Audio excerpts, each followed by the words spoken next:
Dear children, so welcome to the session. So here we'll continue with the effect of change of pressure. So when we apply high pressure, so in the piston, so what will happens?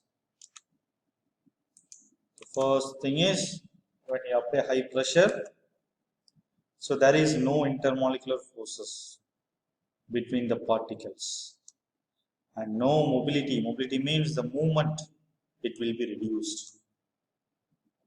And finally, the gaseous compound is converted to solid or liquid state.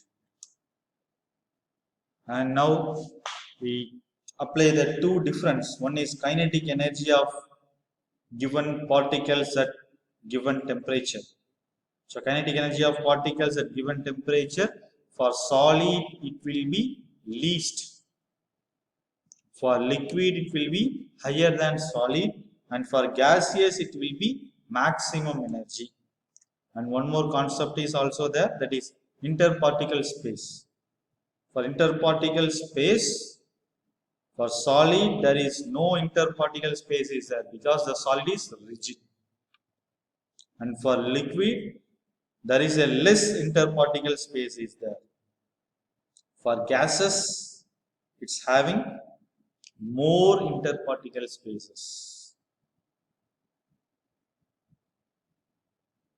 So when we apply kinetic energy, when we apply temperature, what will happen?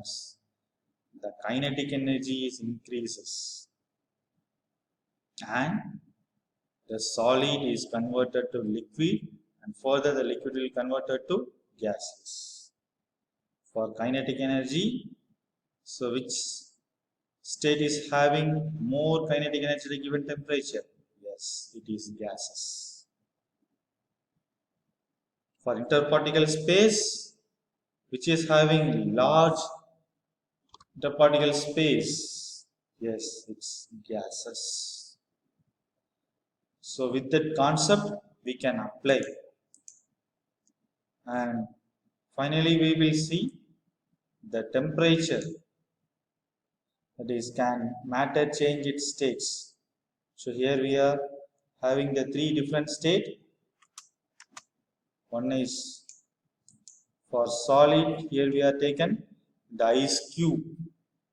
Ice cube is in the solid state and water is in the liquid state, and water vapor it's in the gaseous state. So when we convert the solid state to liquid state, means we can tell it as fusion. So the fusion means conversion of solid to liquid is known as fusion. And next is conversion of liquid to gases is known as vaporization. The conversion of liquid to gases is known as vaporization. And the conversion of gases to solid is known as sublimation. The sublimation means conversion of gases to solid is known as sublimation. And the conversion of liquid to solid is known as solidification.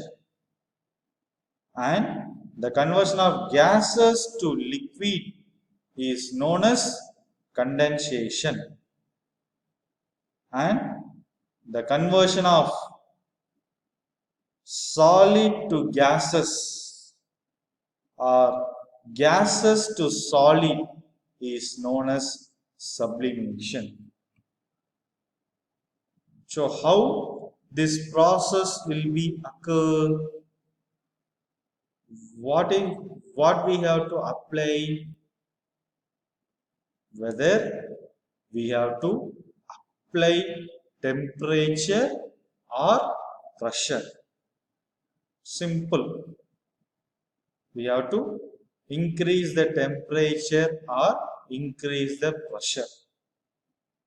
So when we increase the temperature, What is the properties will happens? The kinetic energy of particles is the major property. The kinetic energy of the particles, it will happens in that factor when we increase the temperature.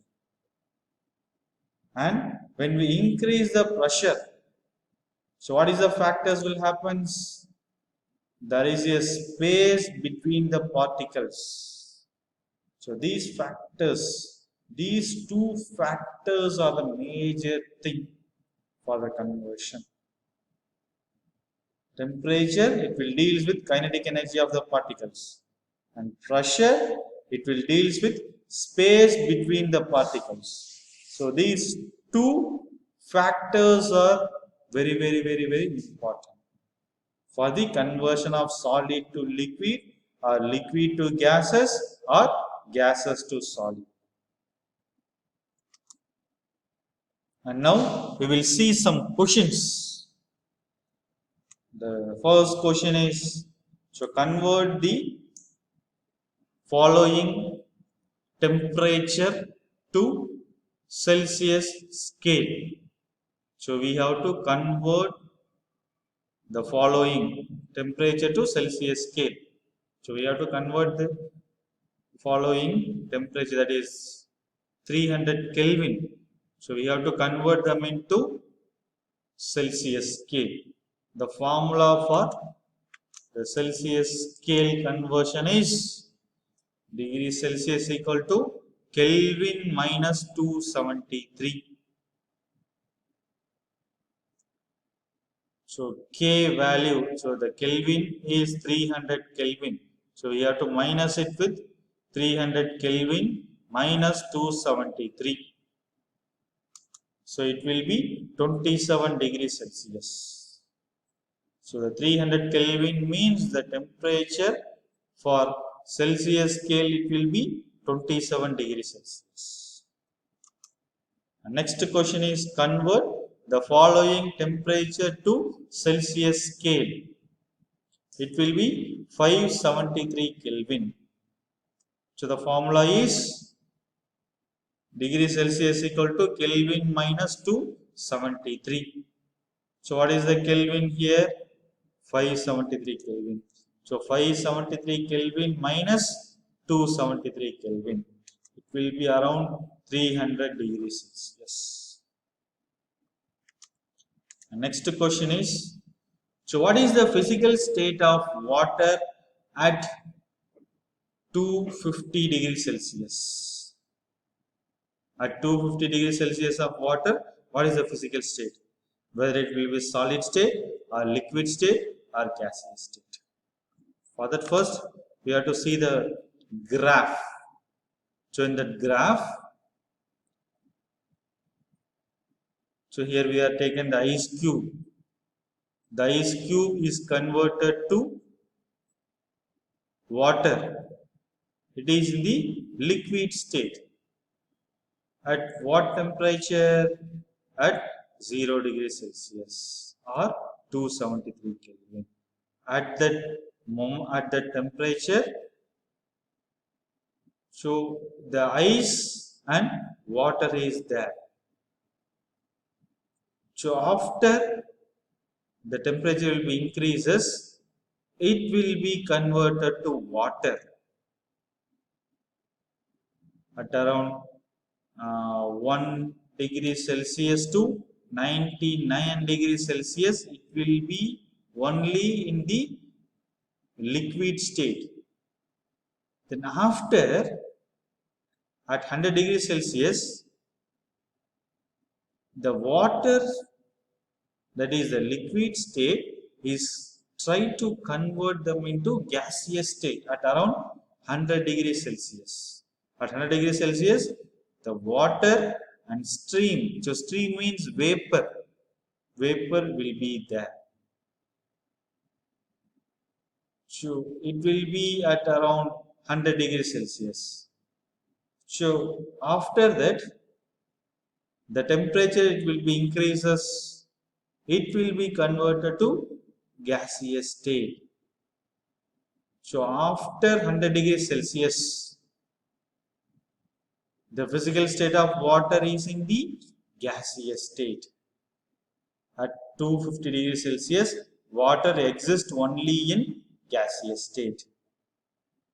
And next question is, what is the physical state of water at 100 degrees Celsius? So 100 degrees Celsius, so this is the 100 degrees Celsius.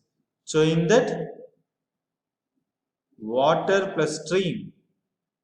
So water, what is the state? Liquid state, and stream, it is the gaseous state. So at 100 degrees Celsius, so what are the physical states of water? Whether it will be liquid and gaseous state, both will be exist. So at 100 degrees Celsius, water exists in both gaseous and liquid state.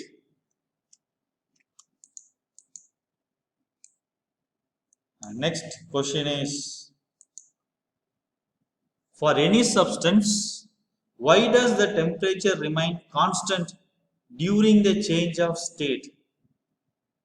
So what is the reason why the temperature is constant during the change of state? The reason is, the temperature remain constant during the change of state because the heat supplied is used up in changing the state of matter, as it has to work against the force of attraction between the molecules. So what is the reason? Because here the force of attraction, it will work against the force of attraction between the molecules. So that's why the temperature remains constant. Next question is, suggest a method to liquefy atmospheric gases. How we have to liquefy the atmospheric gases? So for that, first we have to take the gaseous. When we apply high pressure, it will be converted to liquid. So here, what are the factors will be placed? So in the liquid state, it's having less kinetic energy of particles. The kinetic energy is less, and it's having less space between the particles. If both will happen, means, so the kinetic energy is higher, means the temperature is higher. So here the kinetic energy is less, so the temperature is low. And there is a less space between the particles. How the intermolecular forces will be reduced when we apply pressure? So the main concept is high pressure and low temperature. So the gases can be converted into liquids by bringing its particular closer. So atmospheric gases can be liquefied. It can be liquefied either by decreasing temperature or by increasing pressure.